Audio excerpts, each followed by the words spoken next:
For the last couple of months, we've been studying the book of Isaiah, and today we're coming to an end by looking at Isaiah 65. And I want us to go ahead and just jump right in by looking at a particular vision in Isaiah 65, which comes in verses 16 through 25. And in this vision, it's a vision of a better future, of the world, that how God's going to make it new.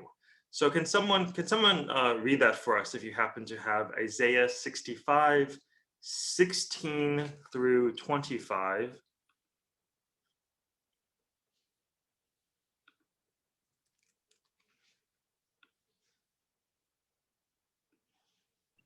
I can read it.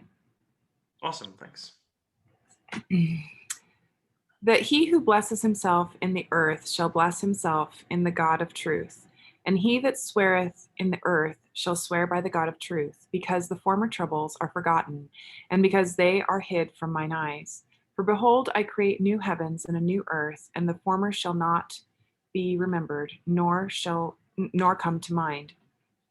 But be ye glad and rejoice forever in that which I create. For behold, I create Jerusalem a rejoicing, and her people a joy.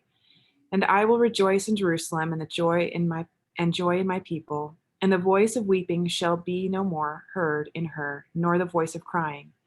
There shall be no more thence an infant of days, nor an old man that hath not filled his days. For the child shall die 100 years old, but the sinner, being 100 years old, shall be accursed. And they shall build houses and inhabit them, and they shall plant vineyards and eat the fruit of them. They shall not build and another inhabit. They shall not plant and another eat. For as the days of a tree are, the days of my people and mine elect shall long enjoy the work of their hands. They shall not labor in vain, nor bring forth for trouble, for they are the seed of the blessed of the Lord, and their offspring with them. And it shall come to pass that before they call, I will answer, and while they are yet speaking, I will hear. The wolf and the lamb shall feed together, and the lion shall eat straw like the bullock, and dust shall be the serpent's meat. They shall not hurt nor destroy in all my holy mountain, saith the Lord. Awesome, thank you. So as we read this passage, there's probably a number of familiar themes we'll come back to in a moment, maybe connections with visions from Revelation. We'll connect that all in a second. But I want us to locate ourselves first in just how the hearers of this passage would have received it. And think a little bit about how a people who've been devastated by war, by invasion, by just the harshities of life in the ancient world, what this vision, what this promise offers them. And there's a couple verses in particular I want to hone in on. There's the promise that there'll be no more weeping or distress in verse 19. And then it moves to talking about in verse 20, no more shall there be an infant who lives but a few days. And for us, maybe, it's like, that's great, no more infant mortality. This is an awful thing when it happens, but in the modern world, this is pretty rare, especially in the United States, right? So in the United States, our infant mortality rate is very low. Globally, we've also reduced it quite a bit. So we're at below 5% for a child mortality rate globally, right? But this is not the case historically. If you just go back 100 years, it's about 10 times that much. At least in the United States, our infant mortality rate was about 10 times higher than it is today. And if you go back to the ancient world, the infant mortality rate is about 1 in 4. The child mortality rate is about 1 in 2, right? So only about half of children survived into adulthood in the ancient world.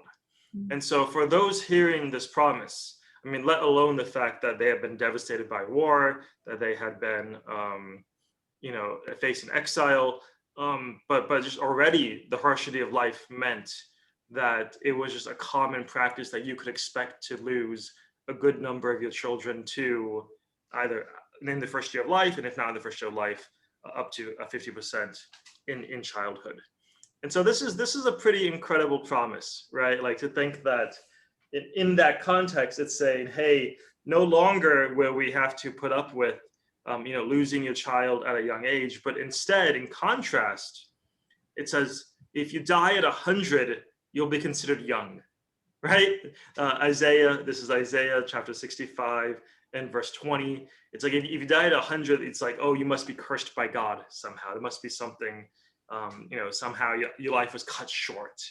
And so it's a radical reimagining of what a well-lived life looks like, or what human flourishing looks like. It's a picture. It continues to go on and describe.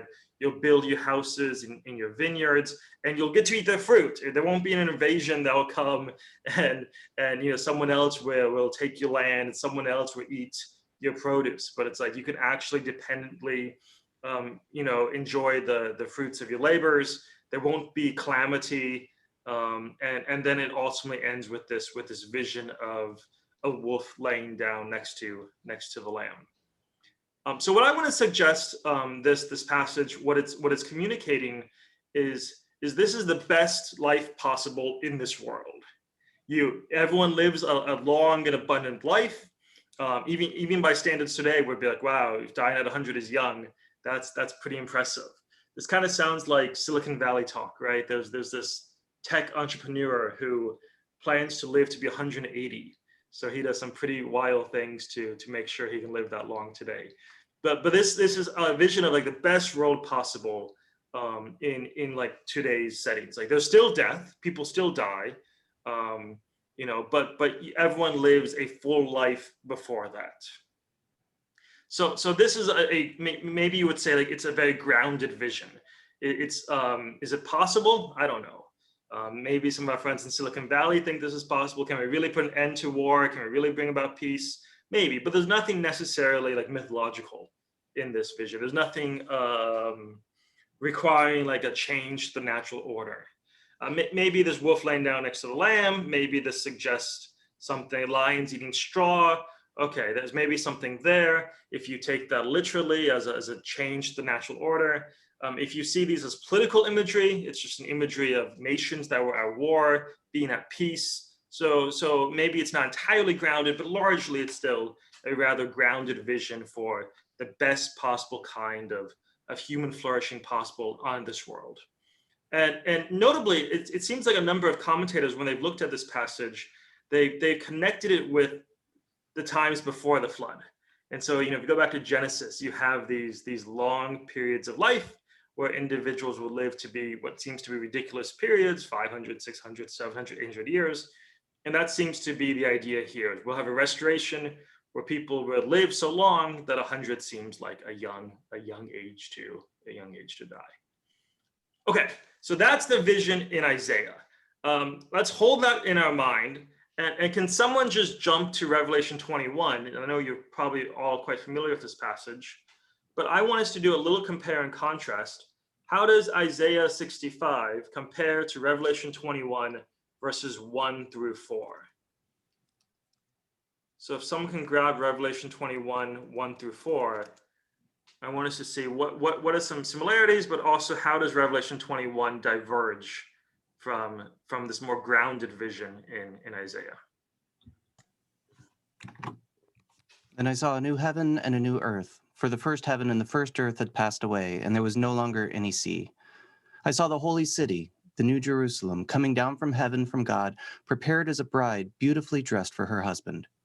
And I heard a loud voice from the throne saying, "Look, God's dwelling place is now among the people, and he will dwell with them. They will be his people, and God himself will be with them and be their God. He will wipe every tear from their eyes. There will be no more death, or mourning, or crying, or pain, for the old order of things has passed away." Excellent. So there's a number of similarities, right? What were a few of the similarities that just jumped out really fast when we looked at this? So it's the concept of a new heaven and a new earth. Great. So a similar setup, both describing it. Seems like Revelation's going back to Isaiah, importing some of that language. There's no more death or sorrow or pain, I think was also mentioned. Yeah. So in Isaiah, we had a number of these themes where there was no more weeping or cry of distress, right? Back in Isaiah 65, verse 19. And so you can imagine no longer do you have people, crying out in distress because of warfare, because they've lost an infant, because of anything like this. Revelation picks up on that language, but there's an innovation. It's not just that if you die at 100, you're considered young. Instead, there's no death at all, right? It's death has actually been defeated. It's not just that we've elongated human life. It's not just that people live full and abundant lives, but it's that there is no end, that death shall be no more. And then this ties into the further concept that's developed of eternal life, right? That that we have. If Isaiah was going back to the antediluvian time, to the time before the flood, Revelation goes further back to the Edenic picture, where now we have realizing eternal life. And so that's what I want us to engage with this morning. This idea that it's not just a vision of a future where everyone lives full and abundant lives, the Isaiah vision, but that the Christian hope innovates upon this, that goes beyond this to actually having eternal lives. And what I want to do this morning is wrestle with some of the difficulties or problems that come up with eternal life, the idea of not dying. So I named today's discussion Eternal Life, a Fate Worse Than Death. And maybe you're like familiar with some of these stories or some of these like ancient myths that bring out some of these problems of living forever, right? So often there's been a number of ways that the story has been told in various cultures where someone's given the gift of eternal life, but maybe they're not given eternal youth. And so they end up becoming old and cannot die, right? Or you have visions where someone has eternal life, but they're the only person with eternal life. And therefore it's like they lose all their loved ones and they have to relive this fate every time they form new relationships, those people die and they continue to live. You have this theme even like in some superheroes, right? Like Wolverine has this problem that Wolverine keeps losing his loved ones. So you have this theme developed all kinds of different genres. It's a little bit different here because you have humanity as a whole now in the vision of Revelation has eternal life. But there's been other problems that have been posed. Can you guys think of any? What are some of the problems that have been that you've heard of or that come to mind when you think of the problems of actually living forever? Not just long lives, not just to 180 or 600, but actually living for eternity. Boredom, stagnation. Okay, yeah, Taxes. boredom. So let's get back to boredom in a second. That's the main one I want us to engage with. But what are some other ones?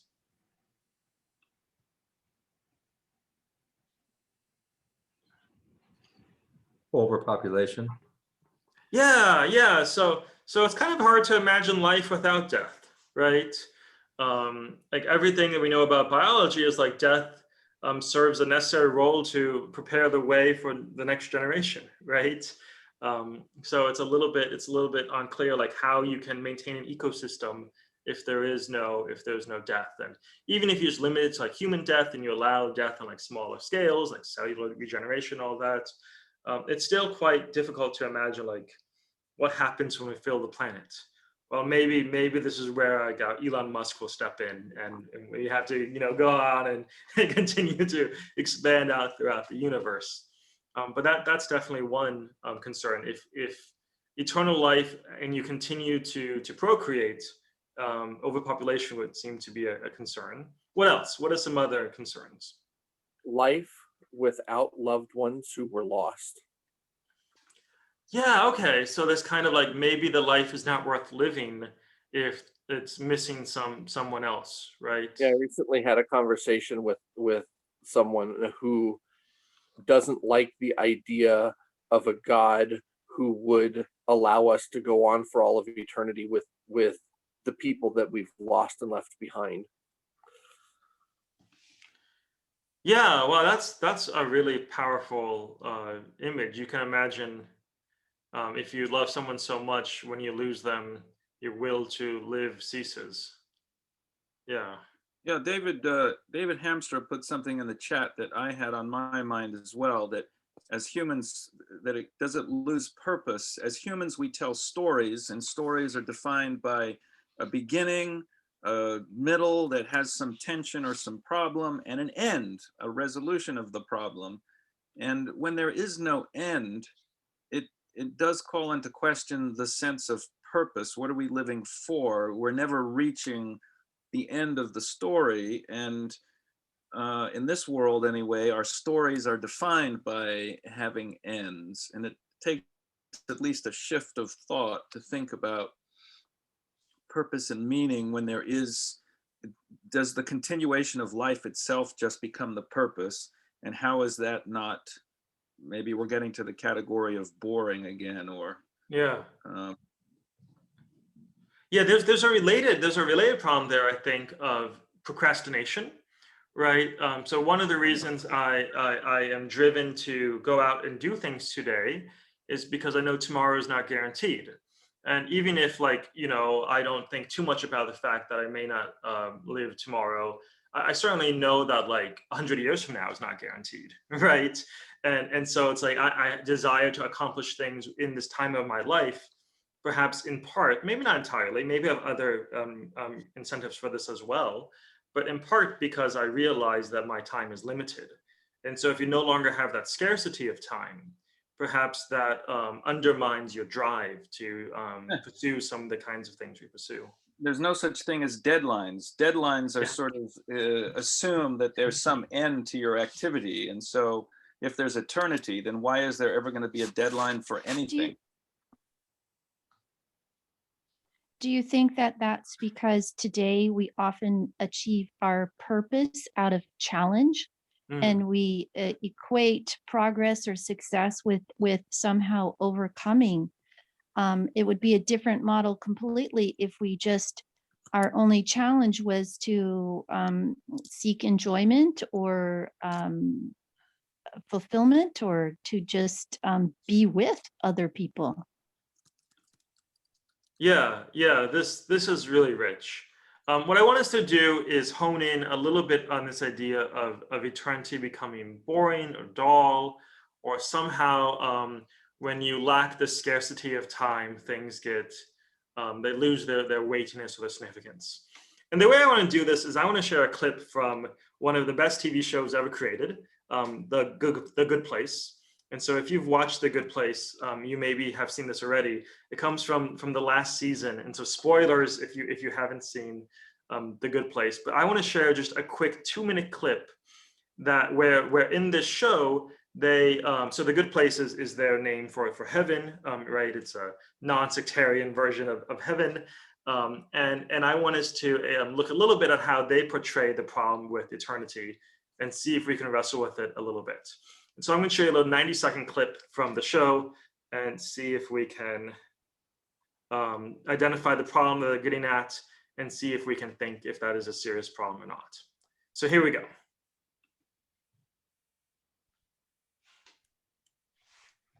Hopefully it loads. Wow, this milkshake is incredible. Right?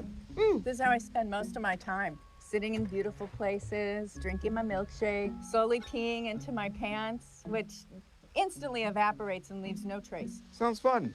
But didn't you want to tell us how we're all screwed? Ah! Damn it! This is the exact problem. On paper, this is paradise. All your desires and needs are met, but it's infinite. And when perfection goes on forever, you become this glassy-eyed mush person. No, because Patty, no. Yes, I'm telling you. I used to be cool, man. I studied so much things. Art and music and the one with the number piles, where I'd be like 2 and you'd be like 6. Math? Yes. And then I came here, where time stretched out forever. And every second of my existence was amazing, but my brain became this big, dumb blob. So we finally make it into the good place and now we're just gonna become zombies? Why haven't you told anyone about this? About what? Dude! Damn it! We have to find the others, right now.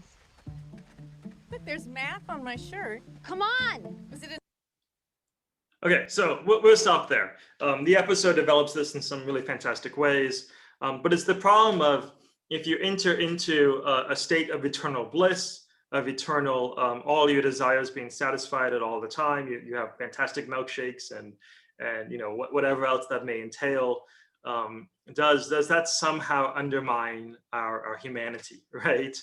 Make us the passions and the ambitions that we have kind of fade away within that context. So I see Hamstra shared a question to the chat where he says, oh, okay, great. He shares an experience of wrestling with this question with someone. Yeah, so what do you guys think about that? Do you find any merit in this depiction of eternal bliss? So I have a thought, and this is just kind of going off on a tangent, but like, have any of you guys seen that picture of when they aimed the Hubble telescope at the darkest possible spot in the night sky and they found billions upon billions of new stars and galaxies and quasars and everything else was there the whole time? And it's like, you look at that and it's just so mind-blowing that there's so much out there that I would think that the God who designed all of that designed the universe in such a way that we can always be growing, always have something new to challenge ourselves on. And theoretically, like, even if we were to reach the end of the universe of all knowledge, God could simply create some more. Like, I mean, God doesn't have those kinds of limits that we have. So I think he's smart enough not to make us into blob people. Anyone else? How would you interact with that? So Is there a problem of boredom in eternity? as a physicist, I resonate with what John said. I tell my students, I used to, when I was wrestling with the difficult problems of physics and the theories that we don't have the answers to, I used to think, well, I can just wait till I get to heaven and ask Jesus, and he'll make everything clear to me. And I realized later on, that's not what's going to happen. If I try that, Jesus will just tell me, I made an entire universe for you to explore. Go and see what you can discover, and come back in a couple of years and let's discuss what you've learned. So yeah, I think when it comes to the intricacies of the universe and the challenges of understanding the creation, there appears to be actual mysteries built into the universe that are every bit as mysterious as what our theologians talk about, the mysteries of who God is. That as a physicist, I think I've got a job that will keep me very busy for centuries, if not millennia, and beyond.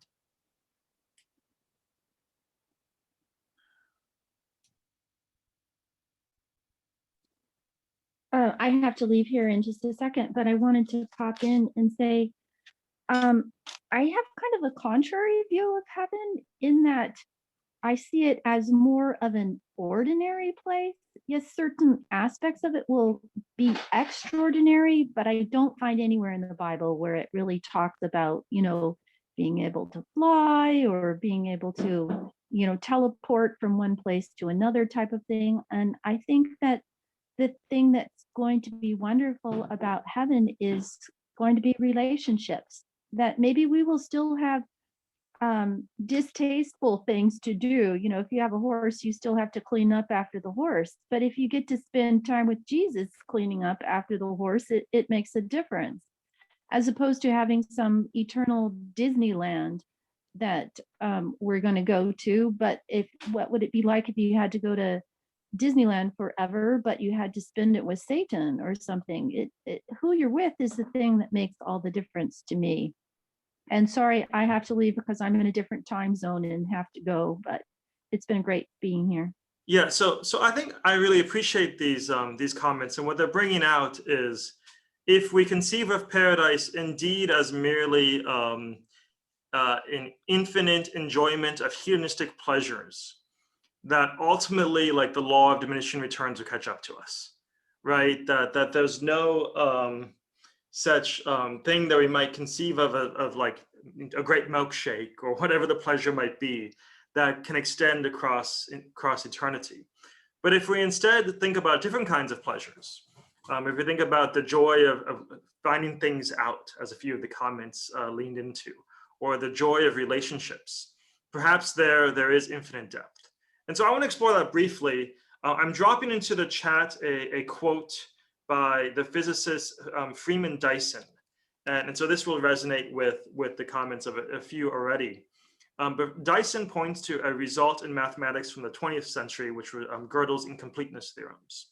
And so the incompleteness theorems are often conceived of as saying something about there's some limit to what a formal system can tell us. But I think I like how Dyson interprets these results. He says, Gödel proved that the world of pure mathematics is inexhaustible.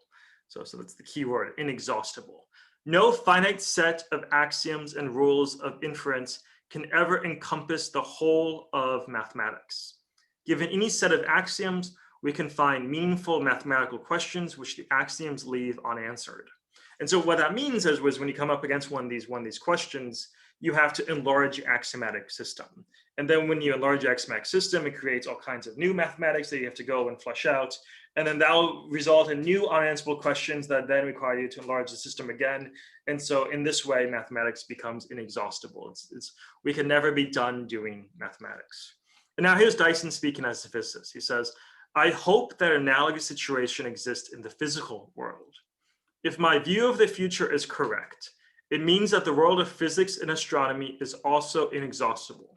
No matter how far we go into the future, there will always be new things happening, new information coming in, new worlds to explore, a constantly expanding domain of life, consciousness, and memory.